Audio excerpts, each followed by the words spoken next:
think that his historical legacy is enjoying a bit of a renaissance, but I think deservedly so.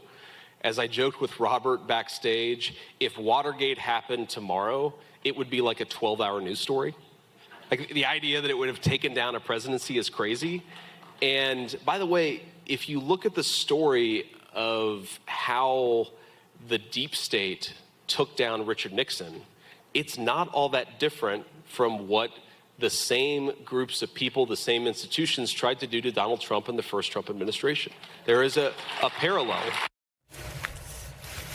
No, don't clap. I mean, because listen, I know he didn't go to a Southern state school like me.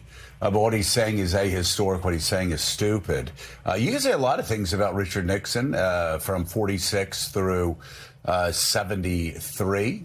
You can talk about opening of China. You can talk about the creation of the EPA. You can talk about détente with Russia. You can talk about how we used China to counterbalance Russia with that triangulation. You can talk about just, again, how he was one of the more significant political figures of his time. But to say that is defining deviancy down. And that's trying to say, listen, what we're doing now, it's not bad. They're just like Nixon and Watergate. Let's be really clear here that the Vice President of the United States just said that the deep state went after Nixon. No.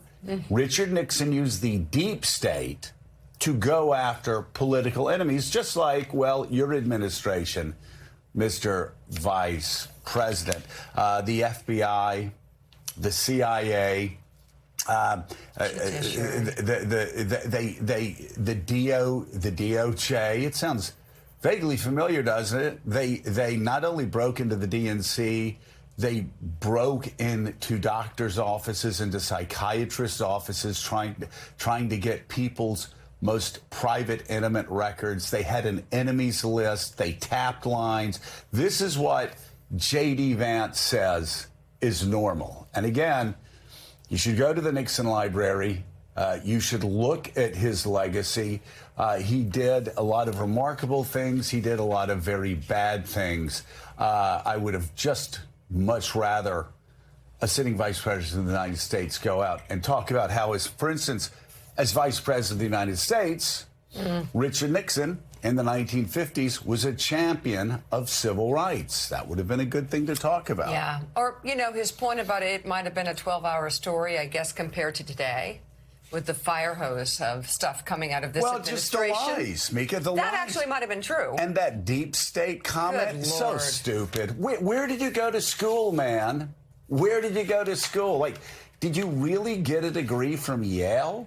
Well, with Vance, it's especially painful because of the arc that we've seen in his career, that we've actually personally watched. Oh, you this mean guy, him from Hillbilly Elegy, from calling Donald Trump Hitler, and cultural heroin to lying for him every day. Every day. That it? Is that it? Is that it? I mean, with us, we have the co-host of our 8 a.m. hour, staff writer at The Atlantic, Jonathan Lemire. President Emeritus of the Council on Foreign Relations, Richard Haass, is here. He's author of the Substack Home and Away.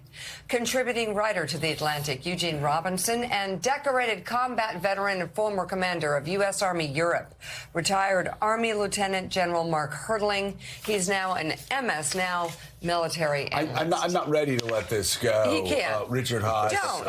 I agree with you. I grew up in a family of Nixon supporters. My father was a big Nixon supporter up until the very end. He thought the media and the East Coast establishment was after him up until the very end when he turned on Nixon because he understood just how horrible everything he had done was. But again, you were there. You were 45, 50 when Watergate went down while I was playing T-ball. Tell us, Richard, just how ahistoric and, more importantly, how cynical and dangerous it is that a sitting vice president would go there and say that the same deep state that Richard Nixon launched on his political enemies was the, quote, deep state that caused Watergate. Just for the record, Joe, my first summer in Washington was 1974, which was the summer of Watergate and Nixon's resignation. I got to know him pretty well over later years because a lot of his foreign policy views, I actually think, were quite creative. Right. I think the difference between Nixon and Trump is actually important. Richard Nixon, however flawed he was basically a conservative. He believed in institutions. He believed in precedent. He put the country first. And when he made the massive mistake that was Watergate and some of the things associated with it, ultimately he resigned. He took personal responsibility. And interestingly, the Senate elders, having read the Constitution and Article 1, made the case to him that he had to step down. The contrast today, we don't have a conservative in the White House. We have a radical. We have a populist. Yep. We have someone who puts himself, in most instances, before the country.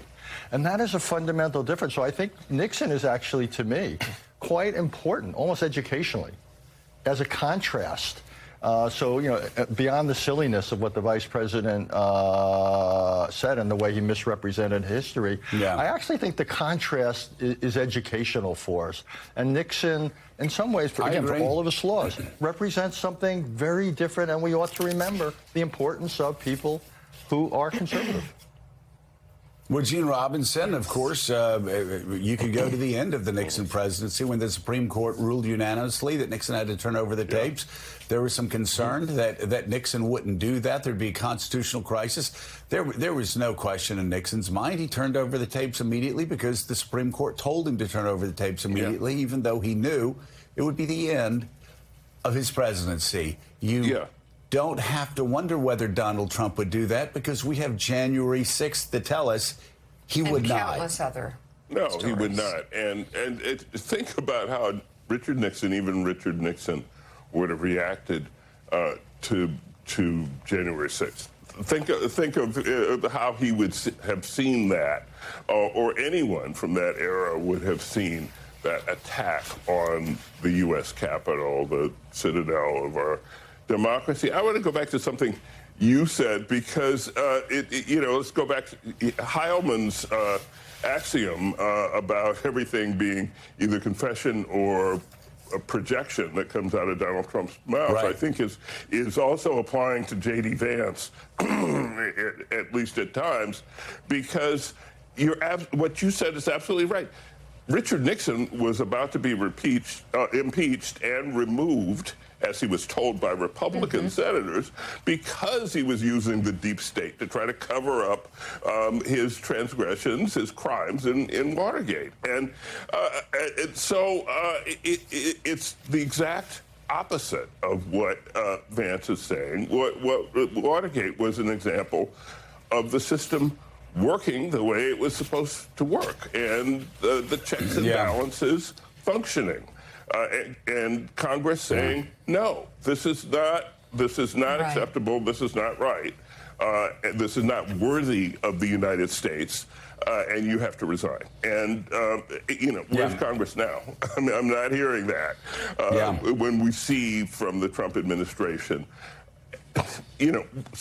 miles beyond anything that Nixon even thought about doing, Trump does everything. Dreamed about, Yeah, exactly. And I guess really the lesson out of all of this, children, if you're watching at home this morning, go to a Southern state school.